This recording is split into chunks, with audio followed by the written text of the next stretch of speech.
Study IQ IAS, अब तैयारी हुई अफोर्डेबल। नमस्कार दोस्तों जाहिर सी बात है, जो भी अभी रिसेंट डेवलपमेंट हुआ है भारत और कनाडा के बीच में, लगता नहीं कि जस्टिन ट्रूडो के होते हुए चीज़ें अभी सुधर पाएंगी, क्योंकि जस्टिन ट्रूडो ने तो ठान लिया है कि वो भारत के साथ रिश्ते खराब कर ही रहेंगे। तो देखना होगा यहाँ पर अगला चुनाव जब होगा और नए प्रधानमंत्री बनेंगे तो चीज़ें शायद नॉर्मलाइज हो सकती हैं, लेकिन जाहिर सी बात है भारत भी यहाँ पर शांत नहीं बैठेगा और भारत को भी पलटवार करने की आवश्यकता है। और इसीलिए आप देखोगे तो यहाँ पर दो बड़े डेवलपमेंट हुए हैं। सबसे पहला यह है कि भारत ने भी यहां पर एक कनाडा बॉर्डर पुलिस ऑफिशियल को टेरर केस में चार्ज किया है, और साथ ही साथ बताया जा रहा है कि एक आर्मर्ड व्हीकल को लेकर डील होना था, वो भी शायद भारत अभी के लिए कैंसिल कर देगा या फिर रोक देगा। ये आप देख सकते हो खबर, India hitting back Canada's border police officer named in terror case. और इसी के बारे में हम थोड़ा डिटेल से समझेंगे, दोनों चीज़ों को बताऊंगा, काफ़ी कुछ आपको जानने को मिलेगा। चलिए आगे बढ़ते हैं, लेकिन उससे पहले मैं आप सबको बता दूं, आप में से जो भी लोग 2025 हो 26 कोई भी तैयारी कर रहे हैं यूपीएससी की, सभी बैचेस के लिंक हमारे कमेंट सेक्शन में दिए हुए हैं और वहां पर जाकर आपको यूज़ करना है ये कोड अंकित लाइव, ताकि आप मैक्सिमम डिस्काउंट ले सकें। और इसके अलावा अगर आप एमसीक्यूज अटेम्प्ट करना चाहते हैं तो मेरे इंस्टा पेज पर जाइए, वहां पर स्टोरीज में जितने भी एमसीक्यूज हैं उसको भी आप अटेम्प्ट कर पाएंगे। तो चलिए शुरुआत करते हैं और सबसे पहले ये देखते हैं कि एग्जैक्टली हुआ क्या है। देखिए, आपको पता ही है यहां पर कनाडा के प्राइम मिनिस्टर जस्टिन ट्रूडो का जो रिसेंट एलिगेशंस आया है भारत के ऑफिशियल्स पर, भारत के डिप्लोमेट्स के ऊपर, यहां पर खालिस्तानी टेररिस्ट हरदीप सिंह निजार की जो हत्या हुई थी पिछले साल, उसमें डायरेक्टली भारत के ऊपर निशाना किया जा रहा है। और कहीं ना कहीं ऐसा फिर लग रहा है कि जो कनाडा की सरकार है वो खालिस्तानी आतंकवादियों को पैट्रोनाइज करने में लगे हुई है। और आपको याद होगा रिसेंटली एक और बड़ा डेवलपमेंट हुआ था जब रॉयल कैनेडियन माउंटेड पुलिस ने यहां पर लॉरेंस बिश्नोई गैंग का जो डायरेक्ट लिंक है वो भारत सरकार के एजेंट्स के साथ जोड़ दिया।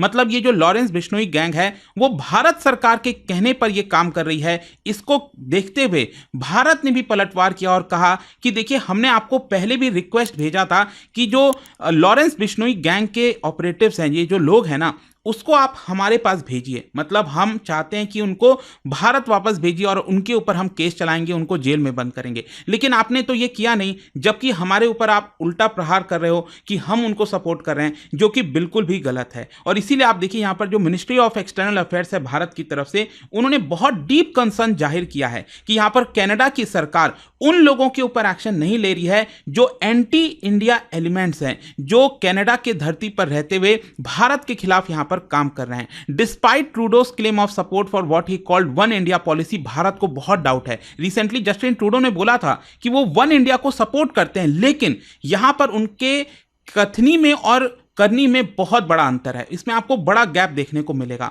मतलब ये एक तरफ बोलते तो हो वन इंडिया, लेकिन दूसरी तरफ यहां पर जो सेपरेटिज्म वायलेंस फैलाते हैं उनके ऊपर आप एक्शन नहीं लेते हो। इनफैक्ट मैं आपको बता दूं, भारत सरकार ने, एक्सटर्नल अफेयर्स मिनिस्ट्री ने बताया है कि भारत सरकार ने 26 इंडियन एक्सट्रेडिशन की रिक्वेस्ट मांगी थी कनाडा से कि आप इन 26 लोगों को भारत भेजिए, ये भारत के खिलाफ काम कर रहे हैं, हम उनके ऊपर एक्शन लेंगे, जिसमें लॉरेंस बिश्नोई गैंग के भी मेंबर्स हैं। तो यहां पर हमारा रिक्वेस्ट को खारिज कर दिया गया, उसको नजरअंदाज कर दिया गया और उल्टा भारतीयों को ही कहा जा रहा है कि आप लॉरेंस बिश्नोई गैंग के साथ मिलकर काम कर रहे हैं। और इसीलिए अगर आप देखोगे तो फाइनली भारत ने एक बड़ा प्रहार किया है कनाडा के ऊपर। यहां पर एक सरप्राइजिंग डेवलपमेंट में बताया जा रहा है कि कनाडा की जो बॉर्डर पुलिस फोर्स है उसमें एक बताया जा रहा है कि एक ऑफिशियल है जो भारत के खिलाफ काम कर रहा था, और इसीलिए भारत ने उसको टेरर केस में चार्ज किया। और इस पर्सन का नाम मैं आपको बताता हूं, संदीप सिंह सिद्धू। संदीप सिंह सिद्धू, मैं आपको बता दूं, एक टेरर बेस्ड ऑर्गेनाइजेशन है, एक बैंड ऑर्गेनाइजेशन है जिसका नाम है इंटरनेशनल सिख यूथ फेडरेशन, जिसको डायरेक्टली एम्प्लॉय किया गया था कैनेडियन बॉर्डर सर्विस एजेंसी के द्वारा। मतलब कनाडा की सरकार इस पर्सन को डायरेक्टली यहां पर एम्प्लॉयमेंट दे रखी थी। यहां पर बताया जा रहा है कि ये जो पर्सन है संदीप सिंह सिद्धू, इसने पंजाब में, भारत के पंजाब में टेररिस्ट एक्टिविटीज की हैं। बताया जा रहा है भारत सरकार ने कहा है कि यहां पर वो पाकिस्तानी बेस्ड खालिस्तानी जो टेररिस्ट है लखबीर सिंह, पाकिस्तान में रहता है, उसके साथ टच में था, और पाकिस्तान के कई आईएसआई के जो एजेंट्स हैं उनके साथ भी टच में था। और इसी की वजह से 2020 में जो बलविंदर सिंह संधू है, अब ध्यान से सुनिएगा मैं आपसे क्या कह रहा हूं, यहां पर भारत का यह कहना है कि ये जो संदीप सिंह सिद्धू है ना, उसने बलविंदर सिंह संधू को मारने में मदद की है। मतलब उसके थ्रू जो है यहां पर बलविंदर सिंह संधू की हत्या की गई थी। अब ये बलविंदर सिंह संधू कौन है मैं आपको बता दूं, भारत सरकार ने उनको टॉप गैलेंट्री अवार्ड से नवाजा है जिसका नाम है शौर्य चक्र, अक्सर आप सुनते होंगे। क्योंकि बलविंदर सिंह संधू जो है ऐसे व्यक्ति हैं जिन्होंने 1980s में खालिस्तानी रेसिस्टेंस, मतलब जो खालिस्तानी मूवमेंट चल रहा था उसके खिलाफ जो है वो गए थे और यहाँ पर काफ़ी बड़ा आइकॉन बन गए थे भारत में खालिस्तानी मूवमेंट को सप्रेस करने के लिए, ख़त्म करने के लिए। इनफैक्ट रिसेंटली आपको याद होगा यूएस में, कनाडा में सिख फॉर जस्टिस के द्वारा कुछ रेफरेंडम वगैरह भी अक्सर चलाया जाता है, उसको भी अपोज किया था बलविंदर सिंह संधू ने। तो भारत सरकार ये कह रही है कि यहाँ पर भारत के द्वारा कहने के बावजूद भी कि ये जो पर्सन है संदीप सिंह सिद्धू, ये एक तरह से टेररिस्ट है, ये भारत के खिलाफ काम करता है, उसके बावजूद भी कनाडा की सरकार ने उसको पोस्ट ऑफ सुपरिटेंडेंट पर प्रमोट कर दिया। मतलब उसको और ज्यादा सराहना दे रही है कनाडा की सरकार, जो कि नहीं होना चाहिए। तो एक तो ये मामला हो गया। फिर दूसरा यहां पर डिफेंस रिलेटेड मामला है, मैं आपको बताता हूं। एक्चुअली भारत की जो आर्मी है, भारत की जो सेना है, उसका इंटेंशन था कि जो स्ट्राइकर आर्मर्ड व्हीकल है, मैं आपको बता दूं, ये आप देख सकते हो, ये स्ट्राइकर आर्मर्ड व्हीकल ये कनाडा के द्वारा मैन्युफैक्चर किया जाता है।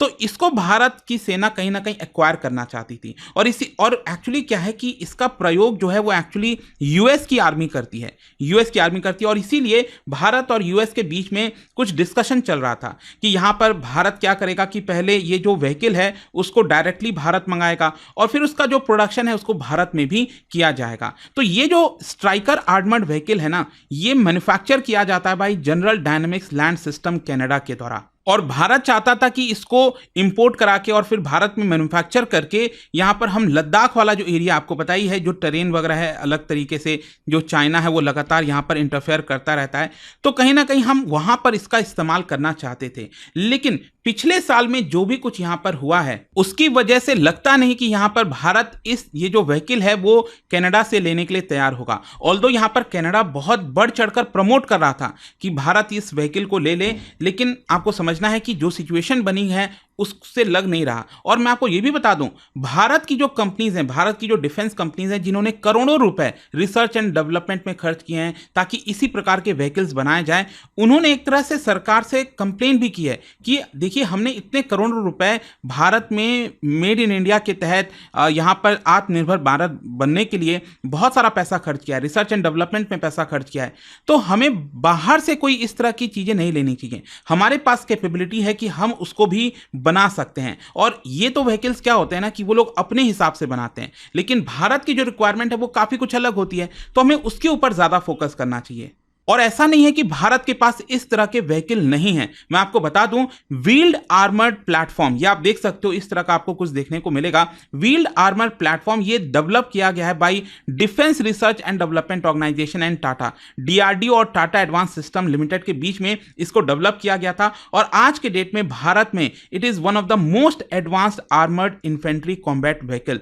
और बताया ये भी जा रहा है कुछ सोर्सेस के माध्यम से, इसका जो यूज है वो ऑलरेडी लद्दाख में कुछ एरिया में स्टार्ट भी कर दिया गया है। और सिर्फ यही नहीं, आपको मैं ये भी बता दूं कि आपको पता होगा अफ्रीका के वेस्टर्न साइड में, यहां पर आप देखोगे नॉर्थ वेस्टर्न साइड में मोरक्को ने भारत से डील की है और ये टाटा से खरीदने वाला है। और यही नहीं, यहां पर टाटा जो अपना प्लांट है वो मोरक्को में लगाएगा। मोरक्को में आपको पता ही होगा कासाब्लांका के बारे में, तो कासाब्लांका बेसिकली मोरक्को का सबसे बड़ा शहर है। तो यहां पर भारत जो है पहली बार ऐसा होगा कि किसी फॉरेन कंट्री में जो एक प्लांट है वो लगाएगा ताकि इसकी मैन्युफैक्चरिंग की जा सके। और इससे अल्टीमेटली होगा क्या कि अफ्रीका के बाकी देशों का भी जो रिक्वायरमेंट है वो भी हम यहां से पूरा कर पाएंगे। तो जब हमारे पास इस तरह के व्हीकल्स ऑलरेडी मौजूद हैं तो हमें कनाडा से या फिर यूएस से उससे को लेने की आवश्यकता क्या है। तो ये दिखाता है कि व्हील्ड आर्मर्ड प्लेटफॉर्म एक सक्सेसफुल एग्जांपल है पब्लिक प्राइवेट पार्टनरशिप का। और ये 8 व्हील प्लेटफॉर्म है जो कि बहुत सारे टेरेन में इस्तेमाल किया जा सकता है, कई एडवर्स एनवायरनमेंट में, चाहे बहुत ठंडा हो गर्म हो, कई जगह हाई एल्टीट्यूड रीजन्स में हम इसका इस्तेमाल कर सकते हैं। तो हमें उसके ऊपर फोकस करना चाहिए। तो ऑब्वियस सी बात है, अब यहाँ पर जिस तरह की सिचुएशन बनी है लगता नहीं कि भारत ये खरीदने वाला है। तो ये पूरा अभी तक लेटेस्ट डेवलपमेंट हुआ दोस्तों, आई होप आपको समझ में आया होगा। और जाने से पहले एक इंटरेस्टिंग क्वेश्चन, क्या बता सकते हो एटलस माउंटेन के बारे में? यहाँ पर 2 स्टेटमेंट दिया हुआ है और इसका जो राइट आंसर है आप सबको पता है, मेरे इंस्टाग्राम पर तो मिलेगा ही, वहाँ पर अगर आप नहीं हो कोई बात नहीं, टेलीग्राम से ले सकते हैं इसका सही उत्तर। मैं कई सारे जो MCQs हैं वो यहाँ पर स्टोरीज में डालता रहता हूँ। अगर आपको PDF ये तो टेलीग्राम पर आइए, अलग अलग सोशल मीडिया पर आप जुड़ पाओगे। और जैसा मैंने आपको बताया, अगर आप UPSC की तैयारी कर रहे हैं, कोई भी बैच चाहते हैं, you can simply use this code Ankit live to get maximum discount. And I hope कि वीडियो आपको पसंद आया होगा। मिलता हूँ आपसे next time. Till then, thank you very much, see you soon. Study IQ IAS, अब तैयारी हुई अफोर्डेबल।